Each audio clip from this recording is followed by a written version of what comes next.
¿cómo estás? Buenos días y bienvenido. Samantha, amigos televidentes, muy buenos días. El país no termina de entender cómo alguien que incurrió en tantas irregularidades para su proceso de inscripción terminó viéndola aprobada para luego recibir una votación importante que lo terminó catapultando al Consejo de Participación Ciudadana. Resulta que el sacerdote José Carlos Tuárez ha tenido quizás con ayuda divina el don de la ubicuidad que le permitía estar en dos lugares al mismo tiempo y desarrollar actividades en sitios distintos de manera paralela. Además, la capacidad de ser invisible porque asegura que ocupó cargos que nadie más que él afirma haber desempeñado. En latín, fraus es la palabra con que se define una acción contraria a la verdad y la rectitud. Fraus, en español, significa fraude.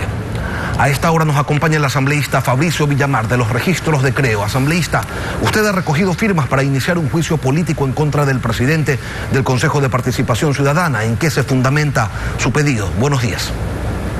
Buenos días, Lenin. Buenos días, amigos, amigas. La razón es que el señor Tuárez está implicado en el cometimiento de varios inhabilidades que le impiden seguir en su cargo. Pongámoslo en estos términos. La Constitución en su artículo 131 establece quiénes pueden ser los sujetos pasivos de un juicio político, entre estos los miembros del Consejo de Participación Ciudadana. El artículo 46 de la Ley Orgánica del Consejo de Participación Ciudadana dice que los miembros del Consejo cesarán en sus funciones, ya sea por juicio político, por incumplimiento de la Constitución o la ley. ¿Y qué dice la ley? La ley en su artículo 21, la misma del Consejo de Participación Ciudadana, dice que están prohibidos de ejercer o de ser nombrados quienes sean miembros de las Fuerzas Armadas o de la Policía en servicio activo y quienes sean representantes de un culto religioso. El señor Tuárez es representante de un culto religioso, por lo tanto, a más de la falta de probidad y las inhabilidades mencionadas, es imposible que siga en el cargo y para esto se sigue el juicio político. Las firmas para dar inicio a este proceso de juicio las tiene ya, pero en la Asamblea Nacional se sabe, puede ocurrir cualquier cosa y lo hemos visto. ¿Quién nos asegura que pese a las violaciones flagrantes cometidas por el sacerdote Tuárez, este juicio político pueda llegar a determinar las sanciones que la ley contempla? No hay garantías. Lo que podemos decirle es que en este momento tenemos más firmas de las que se requieren de acuerdo a la Constitución para iniciar el juicio político. De la misma manera, hemos levantado las firmas necesarias para ir al juicio político en contra del Consejo Nacional Electoral, porque el haber permitido la calificación de Tuárez también los hace reos de juicio político. Ahora bien, no solamente es importante tener las firmas para iniciar el proceso, es importante tener los votos para que el proceso continúe y llegue a la censura y destitución del señor José Tuárez. Por lo tanto, no solamente hay que sustentar el proceso en derecho como se requiere y constitucional y políticamente, sino que adicionalmente se requiere un acuerdo de las bancadas y por eso será importante que los ecuatorianos sepan qué bancadas y qué organizaciones políticas respaldan el juicio político en contra de Tuárez y cuáles no. Y precisamente eso es lo que le quería preguntar. ¿A quién tiene Tuárez en la Asamblea? Por el momento lo que he visto es una airada defensa de la gente de la Revolución Ciudadana a favor de Tuárez. Aparentemente el señor Tuárez se ha apropiado del discurso de la Revolución Ciudadana y está de alguna manera protegido por ese grupo político, ¿no? Es decir, no habría manera al día de hoy de asegurar que no ocurra lo mismo que pasó con María Fernanda Espinosa, donde todos decían un día que la iban a censurar, pero a la hora del té hubo colada. A ver, lo que esperamos nosotros es que una vez que el fundamento sea compartido con todos los ecuatorianos y presentemos la documentación del juicio político la próxima semana, las organizaciones políticas sean transparentes y claras y expresen si van a estar a favor o en contra. Y tengamos los ojos puestos en mis colegas y en todos los miembros de las bancadas para ver si en el momento de la votación a alguien no se le ocurre que tiene que salir a hacer una llamada urgente o justamente en ese momento hay que irse al baño. Habrá que ver. Hay quienes señalan que la ley indica que a Tuárez lo pueden enjuiciar políticamente por incumplimiento de funciones y solamente por eso. Si recién está comenzando sus labores, ¿cómo se podría aplicar esa causal? Porque no es ese precisamente la causal. El asunto es el siguiente.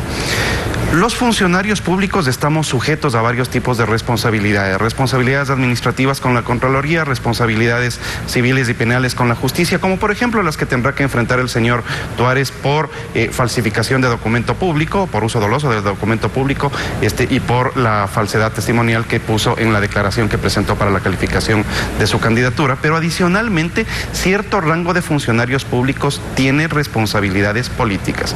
Este es el caso de Tuárez. No tiene que ver con que recién está 2 semanas, tiene que ver con que el señor no podía ser electo, pero una vez que ha sido electo no puede ejercer porque tiene una prohibición legal. Pero como si esto fuera poco, pone en riesgo la separación Iglesia-Estado, pone en riesgo el modus vivendi firmado por el Ecuador en 1937, altera los conceptos iniciales de la Ley de Participación Ciudadana, que en el artículo 2 establecen que ese consejo tiene que actuar con ética laica. Mire, todos los sacerdotes hacen un voto de pobreza, castidad y obediencia.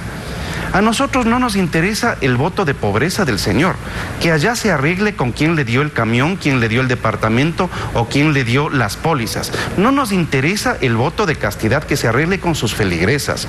Lo que realmente debería importarnos es que una vez que sigue siendo cura, representa a la Iglesia y es la representación de la Iglesia en la toma de decisiones de un importante estamento del Estado. Esto evidentemente rompe la necesaria separación Iglesia-Estado que debería cuidarse. Fabricio, le pregunto, ¿no es que a Tuárez se lo está persiguiendo porque resultó ser tan correísta que se le sale por debajo de la sotana? No, para nada. Independientemente de que parezca un Correa con sotana, no es esa la causa. El verdadero tema aquí es, el señor está inhabilitado de participar.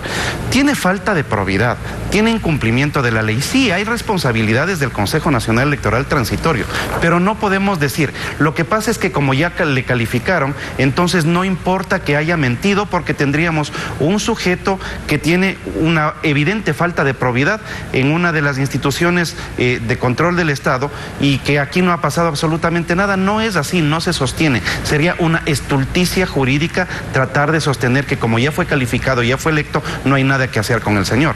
Pero resulta que si Tuárez fue candidato es porque hubo un Consejo Nacional que le permitió serlo, un Consejo Nacional Electoral, y si es integrante del Consejo de Participación Ciudadana es porque la Asamblea lo posesionó.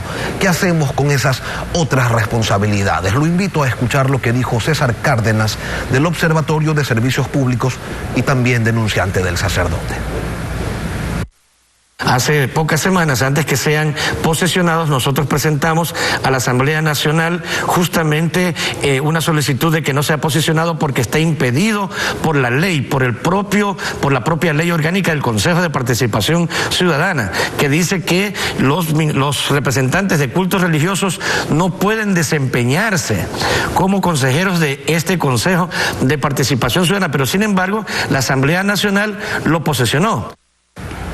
¿Qué hacemos con esas otras responsabilidades, Fabricio? Lo dicho, hay responsabilidades penales que tendrá que ejecutar. La persona que usted entrevistó hace unos segundos, entiendo que han presentado ya el libelo en contra del señor Tuárez en la judicatura, y lo mismo sucederá con la Fiscalía, que en los próximos días tendrá que procesar las múltiples acusaciones que tiene. Pero la Asamblea, para este caso específico, por pedido del legislador que le está hablando, va a llevar el juicio político. Lo presentaremos la próxima semana. Entiendo que van en los próximos días a presentarse nuevas alegaciones en contra de Tuárez y posiblemente en contra de otros miembros del Consejo de Participación Ciudadana. Independientemente de eso, este proceso tiene que continuar. No, pero yo le preguntaba por las responsabilidades del Consejo Electoral Transitorio, que fue quien permitió el inicio de todo esto. El juicio político en contra del Consejo Electoral Transitorio también tiene que darse, y yo creo que en la Asamblea existe un consenso al respecto, tanto del transitorio como del actual, pero por causales diferentes. ¿Y los legisladores que lo posesionaron, qué hacemos con ellos? Bueno, los legisladores que lo posesionaron tienen la oportunidad de corregir el entuerto sumándose al juicio político.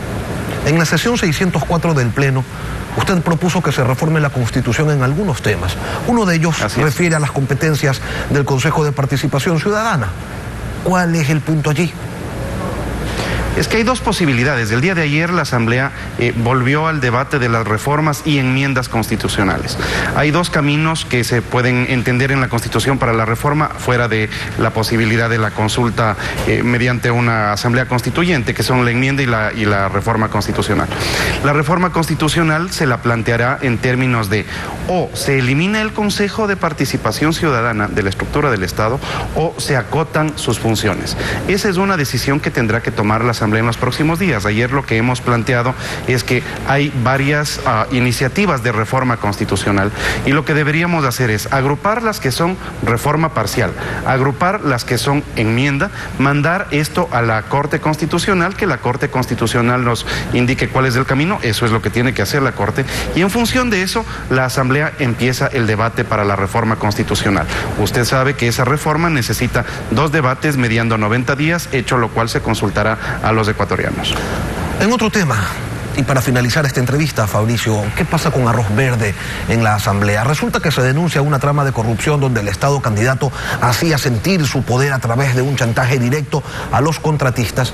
Tienen información, ya mismo se termina el plazo para reformar el Código de la Democracia y que entre en vigencia antes de las próximas elecciones, y parecería que no se avanza en nada. Nuevamente, las reformas al Código de la Democracia sí están en la Asamblea, pero adicionalmente nos permiten saber que hay que fortalecer muchísimo más la normativa de control. En el caso Arroz Verde, se está mencionando solamente a los directivos de los partidos o a las aportaciones que se hicieron, pero resulta que se necesita también tener claro qué pasará con las empresas que hicieron estos aportes, porque resulta que estas empresas tienen que tener responsabilidades con el SRI.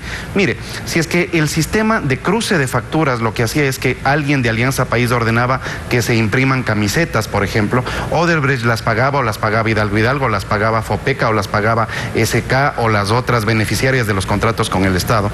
Evidentemente esas empresas cogían la factura y con esa factura se bajaban el impuesto a la renta o bajaban las utilidades. Al bajarse el impuesto a la renta perjudicaron al SRI y al bajarse las utilidades perjudicaron a los trabajadores. Pero aquí hay un elemento más. Si es que la Superintendencia de Compañías está en conocimiento de esto, ¿qué ha hecho la Superintendencia de Compañías respecto de estas empresas? Y si es que la Superintendencia de Control del Poder del Mercado sabe de este ilícito, ¿qué ha hecho respecto de estas empresas? Porque es evidente que este tipo de violaciones deberían de alguna manera llevar a la sanción también a las empresas. Y sí, pero las reformas al Código de la Democracia que están en la Asamblea, ¿por qué no se avanza con el tratamiento? Quizás porque la transparencia asusta a algunos y prefieren mantener el mismo esquema clientelar de recibir aportes de muchos a cambio de favores futuros si es que se llega a ganar.